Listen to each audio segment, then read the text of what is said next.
एक निश्चित समय में किसी रास्ते में तय की गई कुल दूरी को कुल जो तय करता है उसको हम लोग क्या बोलते हैं? दूरी।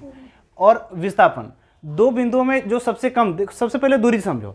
अगर आप कोई भी रास्ते पे तय करते हो, आप जिस रास्ते पे तय करते हो उसका जो कुल जो दूरी होता है वो क्या हो, जैसे हम गए सबसे पहले पूरब की ओर गए 5 किलोमीटर, फिर दक्षिण की ओर गए 4 किलोमीटर, फिर पूरब की ओर गए 3 किलोमीटर, फिर उत्तर की ओर गए 4 किलोमीटर।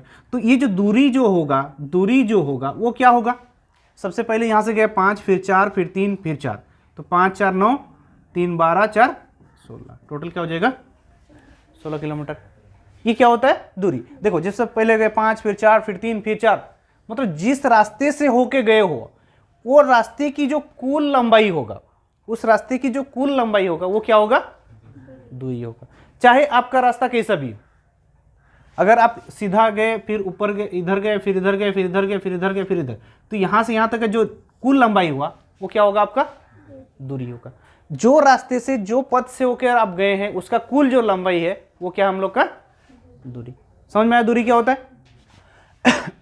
अब उसी प्रकार विस्थापन, क्या बोले?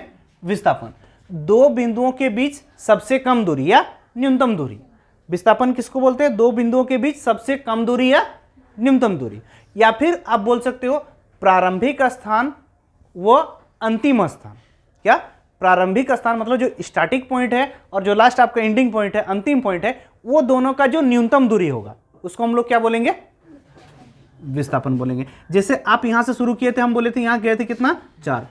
5 किलोमीटर गए थे ना, 5 किलोमीटर गए थे, फिर नीचे गए कितना? 4, फिर इधर गए 3, फिर इधर गए 4। तो देखो ये हम लोग का क्या प्रारंभिक बिंदु था और ये अंतिम बिंदु। तो दूरी बोले थे 5 4 9 3 12 4 16, दूरी कितना था? 16। लेकिन विस्थापन अगर बोलेंगे, क्या बोलेंगे? विस्थापन बोलने से हम क्या बोले? दो बिंदुओं के बीच न्यूनतम दूरी, ये प्रारंभिक पॉइंट और अंतिम पॉइंट। अगर दो बिंदु, वो कौन सा बिंदु लेंगे? दो बिंदु, एक प्रारंभिक बिंदु और अंतिम बिंदु। प्रारंभिक बिंदु क्या होता है? आरंभिक U, और अंतिम बिंदु V। अगर ये U और V, इसका जो न्यूनतम दूरी होगा क्या होगा? न्यूनतम दूरी। तो अगर ये 4 है, ये 5 है, ये 3 है, तो ये भी क्या होगा? 3। तो 5 3, ये प्रारंभिक और अंतिम का 8। तो विस्थापन क्या हो जाएगा? 8। ये प्रारंभिक बिंदु हुआ और ये अंतिम बिंदु, दोनों का न्यूनतम जो दूरी होगा। देखो अब यहां पर और एक पॉइंट दिए, विस्थापन एक निश्चित दिशा में होता है। क्या विस्थापन एक निश्चित दिशा में होगा?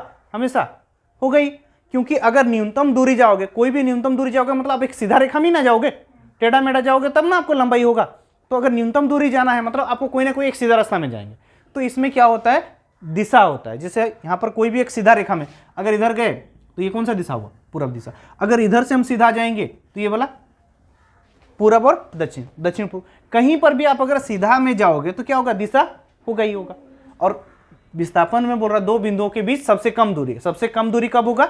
जब आप सीधा जाओगे, सीधा गति करोगे मतलब दिशा होगा ही होगा। क्लियर है? तो विस्थापन में क्या होता है? दिशा। जैसे हम बोले यहाँ पर गए 5 और इधर गए 3, तो 5 3 8। तो विस्थापन क्या होगा? दो बिंदुओं के बीच का न्यूनतम दूरी या फिर प्रारंभिक बिंदु और अंतिम बिंदु का न्यूनतम दूरी। समझ में आया? जैसे अगर मान के चलो आप वृत्तकार गति कर रहे हो, अगर यहां पर अगर एक वृत्तकार रास्ता है, अगर इस पॉइंट से आप क्या किए? वृत्त गति किए। अगर यहां से एक चक्कर लगाए, फिर 2 चक्कर लगाए, मान के चलिए 3 चक्कर लगाए, 3.5 चक्कर लगाए, तो 3 चक्कर लगाएंगे यहीं पर आ गए, फिर 3.5 चक्कर लगाए यहाँ आ गए, यहीं पर आ गया ना। अब 3.5 चक्कर, तो इसमें विस्थापन क्या होगा? ये प्रारंभिक पॉइंट और ये अंतिम पॉइंट, इसका न्यूनतम दूरी मतलब ये वाला जो सीधा रेखा यानी वृत्त का क्या हो जाएगा? व्यास। व्यास होगा ना ये, यानी हम लोग का जो विस्थापन क्या हो जाएगा? व्यास। अगर वहीं पर दूरी बोलेंगे तो 3 चक्कर का 3 ठो परिधि निकालते हैं ना, वृत्त का परिधि, तो 3 परिधि प्लस 1 हाफ परिधि निकालेंगे, वो क्या होगा? दूरी होगा। मतलब दूरी तो जितना तय करोगे टोटल हो जाएगा, और जबकि विस्थापन जो प्रारंभिक और अंतिम पॉइंट होगा। क्लियर है?